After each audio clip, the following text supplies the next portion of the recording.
Senator Hanson. Thank you very much. Look, I'm trying to listen to this debate in all fairness. Order! And what I do believe is that it should be as it is, and it should be at a Senate estimates for this to be raised and people to ask questions of the ministerial department.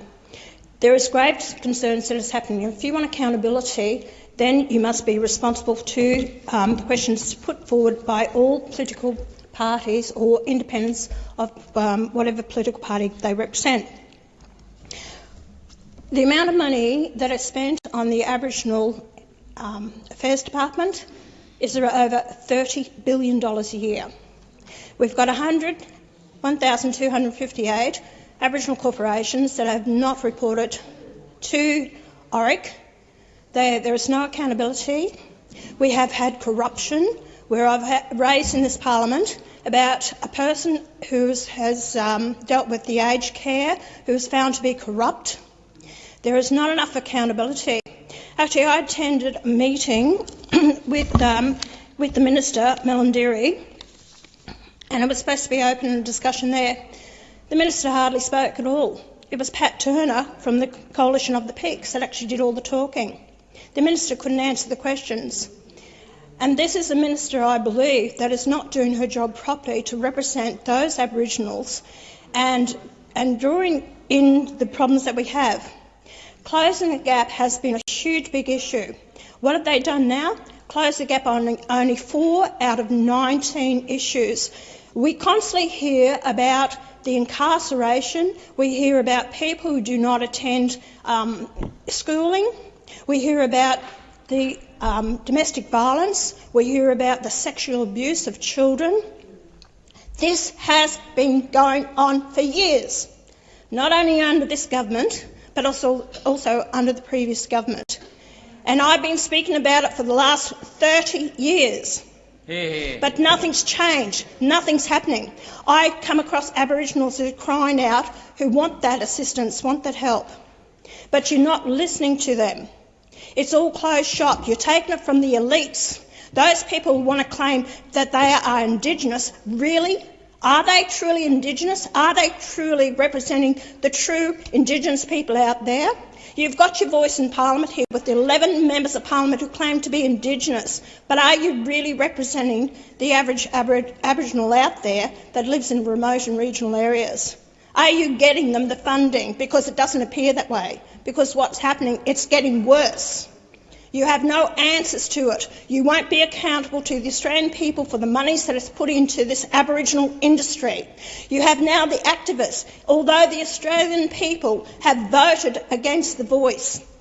You are now pushing. Senator Hanson, please resume your seat. Senator Wong. Point of order. I did give Senator Hanson the courtesy, and I'd ask that she accept. Well, Senator, thank you. I will remember that. I gave you the courtesy.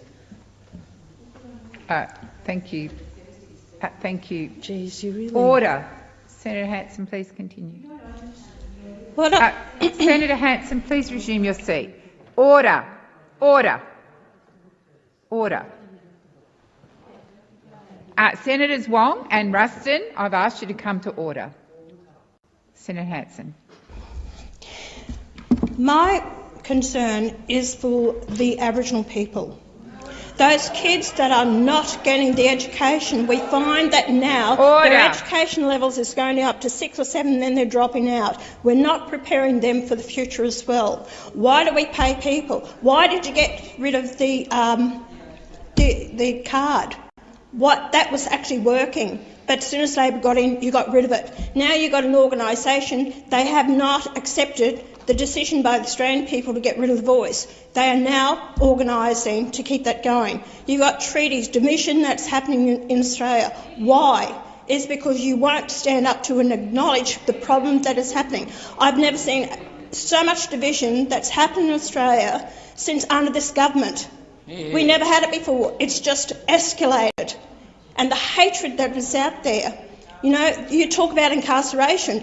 If you commit the crime, well, then you've got to actually be punished for it. Talk to kids about resilience. You know, this is where the Minister laughs about this, through the chair. The Minister thinks it's a joke. It's not a joke. These people's lives are being destroyed. But you have to be accountable. The parents don't send the kids to schools. You're setting them up for failure. And that's the problem that's happening there. The sexual abuse that goes on. What's done about it? Nothing, because you can't do anything about it because you're going to be called racist. When are we going to wake up to ourselves in this place to treat everyone equally on an individual needs basis and not based on what race you are? And that is what's divisive in this nation. We are all Australians together, whether you've migrated or whether you're born here. When are we going to get over the fact of you've got to be Indigenous or non-Indigenous? We're dividing this nation, our land, and it's the people in this place are responsible for that. This wasn't just another debate, this was a complete exposure. $30 billion every single year. Let me repeat that. Over $30 billion being spent on Aboriginal programs, and according to Pauline Hanson, there is no accountability. And what just happened in that chamber was not random. This was a direct call-out, and no one had a real answer. Hanson didn't just raise a question, she laid a trap. Over 100 to 200 corporations not reporting, corruption cases already exposed, decades of funding. But where are the results? Because that's the real question no one wants to answer. If $30 billion is being spent every year, why are education levels still collapsing? Why are kids dropping out in year 6 or 7? Why are the same issues, violence, abuse, poverty, still being repeated again and again for 30 years?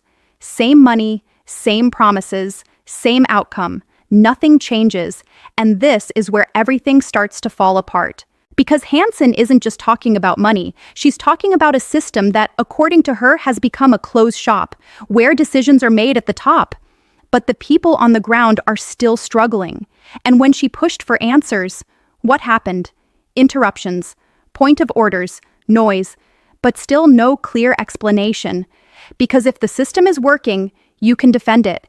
If the money is reaching the people, you can prove it. So where did the money go? That's the question that stayed hanging in the air, unanswered. And then comes the bigger issue, division. Because instead of fixing outcomes, the debate keeps shifting towards identity, labels, and politics, while the actual problems on the ground remain exactly the same. And that's the part that hits hardest, because this isn't just about budgets or Burleman debates. This is about real people, real communities, real lives, kids not getting education, families asking for help, problems that everyone knows exist, but no one is solving. $30 billion a year, and still no accountability. So what is really going on here? Because at some point, it stops being about funding and starts being about where that funding is actually going. Drop a comment and tell me, where do you think $30 billion a year should be going if the problems are still getting worse? And if you want more breakdowns like this every day, hit subscribe. This conversation is not going anywhere.